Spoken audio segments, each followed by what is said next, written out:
सो दोस्तों welcome back my channel. Guys आ चुके हैं और एक डिफेंस से रिलेटेड वीडियो के ऊपर रिएक्शन लेकर। गाइस वीडियो आज का बहुत ही नॉलेजेबल और इन्फॉर्मेटिव होने वाला है। बहुत ही बढ़िया सा एक न्यूज़ निकल का है। अब वीडियो देखने के बाद हम लोग को पता चलेगा वाकई में ये सच है या फिर एक कॉन्सेप्ट। अब जो वीडियो का टाइटल है वो आप लोग को बता देता हूँ। Chinese 6th June first flight. आप लोग को ओरिजिनल वीडियो का लिंक मिल जाएगा in the description. So let's start this video. आप देख रहे हैं alpha defence. Alpha defence Hindi में आपका स्वागत है। आज के इस वीडियो में हम लोग बात करने वाले हैं चाइनीज 6th जनरेशन एयरक्राफ्ट के बारे में, जिसकी कई सारी फोटोग्राफ्स और वीडियोस इस समय सोशल मीडिया के ऊपर सर्कल कर रहे हैं। अभी आप अपनी स्क्रीन के ऊपर जो वीडियो देख रहे हैं, इसमें एक अननोन तरीके के चाइनीज एयरक्राफ्ट को देखा जा सकता है, जो चाइनीज स्टेल्थ फाइटर J-20 के साथ में उड़ान भर रहा है। अगर आप इन दोनों एयरक्राफ्ट की साइज को कंपेयर करेंगे तो आपको समझ में आएगा कि ये काफी बड़ा एयरक्राफ्ट है, क्योंकि J-20 खुद में ही एक काफी बड़ा एयरक्राफ्ट है और ये नया एयरक्राफ्ट J-20 से भी काफी बड़ा दिखाई दे रहा है। वैसे अभी तक जो फोटोग्राफ्स और वीडियोस बाहर निकल कर आए हैं वो काफी दूर से लिए गए फोटोग्राफ्स और वीडियोस हैं और इसी वजह से इसको बहुत ज्यादा क्लैरिटी के साथ में देखा नहीं जा सकता है। ये फोटोग्राफ जो अभी आपकी स्क्रीन के ऊपर दिखाई जा रही है, ये इस एयरक्राफ्ट की सबसे क्लियर फोटोग्राफ है। और ये जो दूसरी फोटोग्राफ है जिसको साइड से लिया गया है, इसमें भी कुछ डिटेल्स निकलकर सामने आती हैं। आइए समझते हैं इन डिटेल्स को एक एक करके और फिर समझने की कोशिश करेंगे कि ये एग्जैक्टली क्या फाइटर जेट है। सबसे पहले तो यहाँ पर एक चीज क्लियर हो जाता है कि ये एक स्टेल्थ फ्लाइंग विंग डिजाइन है और इसमें किसी भी तरीके के वर्टिकल स्टेबलाइजर का प्रयोग नहीं किया गया है, यानी कि ये एक टेललेस डिजाइन है और इसी वजह से इसकी साइड प्रोफाइल काफी ज्यादा स्टेल्दी होने वाली है। सामने की ओर अगर आप इंटेक्स को ध्यान से ऑब्जर्व करेंगे तो आपको समझ में आएगा कि इसके इंटेक्स डिफरेंट है और आमतौर पर जिस तरीके के एयर इंटेक चाइना के हर एक स्टेल्दी प्लेटफॉर्म के ऊपर दिखाई देते हैं, यानी कि DSI टाइप के एयर इंटेक, उनको यहाँ पर यूज नहीं किया गया है और ये एयर इंटेक काफी हद तक F-22 रैप्टर जैसे दिखाई दे रहे हैं। इसके अलावा अगर इस एयरक्राफ्ट को आप J-20 की साइज के साथ में कंपेयर करेंगे तो आपको समझ में आएगा कि ये काफी बड़ा एयरक्राफ्ट है और ये चीज भी हम सभी जानते हैं कि इस समय चाइना में जो सबसे पावरफुल इंजन्स अवेलेबल हैं वो J-20 को उड़ाने में यूज किए जाते हैं। यानी कि डायमेंशंस में J-20 से बड़े और भारी एयरक्राफ्ट को उड़ाना है तो आपको और ज्यादा पावरफुल इंजन्स की आवश्यकता होगी और कहीं न कहीं यही कारण है कि यहाँ पर एंटिसिपेट किया जा रहा है कि इस एयरक्राफ्ट में 3 इंजन्स का प्रयोग किया गया है।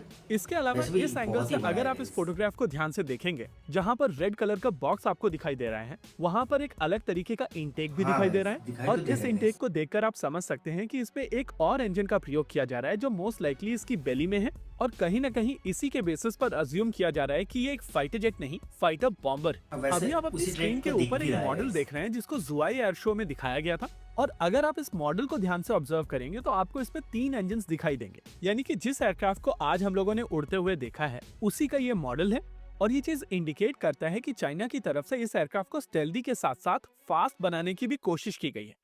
ओवरऑल यहाँ पर कहा जा सकता है कि पिछले 30 सालों से चाइना ने जो अपनी डोमेस्टिक इंडस्ट्री में पैसा इन्वेस्ट किया है, उसके फ्रूट्स अब आना शुरू हो चुके हैं और अब चाइना रुकने वाला नहीं है। इस तरीके की क्षमताएं आप तभी डेवलप कर सकते हैं जब आप अपने इंडिजिनस ऑप्शंस में इन्वेस्ट करें और उनके ऊपर भरोसा दें। आप सभी को याद होगा कुछ समय पहले हम लोगों ने एक वीडियो किया था जहां पर हम लोगों ने रफाल फाइटर जेट के बारे में बात की थी और गैलियम नाइट्राइड के बारे में बात करते समय हम लोगों ने आपको बताया था कि रफाल प्रैक्टिकली आउटडेटेड हो जाएंगे जिस दिन भारत का कोई भी enemy gallium nitride based radar अपने एयरक्राफ्ट के साथ में इंटीग्रेट कर लेगा।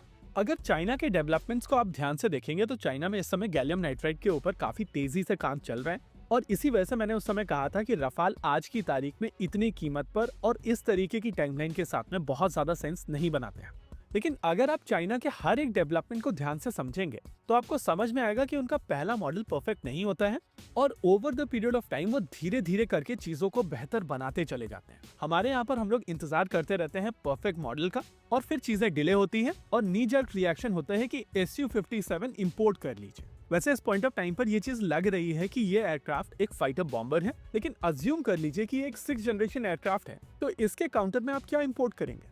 कहीं ना कहीं हम लोगों को समझना पड़ेगा कि हमारे पास में क्या कैपेबिलिटी है और उस कैपेबिलिटी को किस तरीके से बेस्ट यूज कर सकते हैं ताकि आप अपने आप को पूरी तरीके से डिफेंड कर सकें। वीडियो तो यहीं पे खत्म। वीडियो बहुत ही जबरदस्त था गाइस। वीडियो के अंदर भाई ने जितने भी पॉइंट के ऊपर बात किया है ना गाइस, मैं हर एक पॉइंट से सहमत हूँ। देखिए हमने चाइना को काउंटर करने के लिए ठीक है राफेल को खरीदा, मगर अभी इस टाइम चाइना क्या कर रहा है, गैलियम नाइट्राइड जो रडार होता है उसके ऊपर काम कर रहा है। आप लोग सोचो जब ये रडार बनकर रेडी हो जाएगा तब हमारा राफेल चाइना का क्या ही उखाड़ लेगा। आप लोग सोचो इतना पैसा से हमने खरीदा है राफेल, उसके बाद हम फिर से खरीदने वाले हैं राफेल एम। तो हमारा जो सरकार है क्या कर रहा है मुझे तो कुछ भी समझ में नहीं आ रहा है। इसका मतलब ये नहीं है दोस्तों कि मैं राफेल का बुराई कर रहा हूँ। देखिए ये तो मानना ही पड़ेगा कि हर एक चीज़ का काउंटर तो होता ही है। वैसे राफेल का भी काउंटर ऊपर चाइना काम करना शुरू कर चुका है और हाल फिलहाल में चाइना ने जो 5th जनरेशन का स्टेल्थ फाइटर जेट होता है उसको भी अपने सेना में शामिल कर चुका है। उसको लेकर खैर हम वैसे ही टेंशन में है और SU-57 खरीदने का जो हमारा बातचीत हो नहीं रहा है, मगर कुछ खबर निकल कर आ रहा है कि हम SU-57 खरीदने वाले हैं। ऊपर से चाइना ने और एक टेंशन दे दिया है। अब इसको तो कहा जा रहा है कि 6th जनरेशन फाइटर जेट, मगर इसका जो देखने का मॉडल है ना वो बूमबर जैसा लग रहा है। बेसिकली दोस्तों बूमबर का जो डिज़ाइन होता है वो इसी टाइप का होता है। मगर देखिए चाइना हर एक चीज़ को संभव कर सकता है। ये भी तो हो सकता है कि ये 6th जनरेशन का फाइटर जेट है जो कि बूमबर का तरह दिखता है। चाइना ने इसको इसी तरह डेवलप किया कि किसी को पता ना चले कि ये 6th जनरेशन का एक फाइटर जेट है, सबको लगा ये बूमबर ही है। और वैसे भी आप लोग को पता होगा कि चाइना एक बहुत चालाक मुल्क कहलाता है। और भाई ने एक बात कहा ना कि चाइना ने जो डोमेस्टिक इंडस्ट्री में पैसा लगाया है वो अब जाके दिखाई दे रहा है और ये 100% सही बात है गाइस। अब ऐसा नहीं है कि हमारे इंडिया ने नहीं लगाया, हमारे इंडिया ने भी लगाया है। आप सबको पता होगा कि हमारा जो टैंक के ऊपर काम हो रहा है, मिसाइल्स के ऊपर काम हो रहा है, फाइटर जेट्स के ऊपर काम हो रहा है, सबमरीन के ऊपर काम हो रहा है, वारशिप के ऊपर काम हो रहा है और भी एक्सेट्रा जितने भी चीज़ है डिफेंस का हर एक चीज़ के ऊपर काम हो रहा है। मगर हमने अभी शुरुआत किया है गाइस, हमें टाइम लगेगा अभी और भी बहुत टाइम लगेगा गाइस। अब कुछ भी चीज़ कहने से तो हो नहीं जाता है, मगर दोस्तों जो भी हो इंडिया को बहुत ही सोच समझ के अब काम करना पड़ेगा, क्योंकि चाइना ना अब एक के बाद एक आप लोग देख लेना हथियार के ऊपर हथियार उतारते ही रहेगा। ठीक है, चाइना हमारे लिए बहुत ही बड़ा एक सिरदर्द होकर उभर रहा है गाइस। इसको लेकर इंडिया को ना डीपली एनालिसिस करना ही पड़ेगा गाइस। आप लोग का क्या मानना है वो आप लोग कमेंट में जाकर बताना जरूर। वीडियो अच्छा लगे तो वीडियो को लाइक कर देना, शेयर कर देना। तो दोस्तों मिलते हैं नेक्स्ट वीडियो में, तब तक के लिए जय हिंद जय भारत।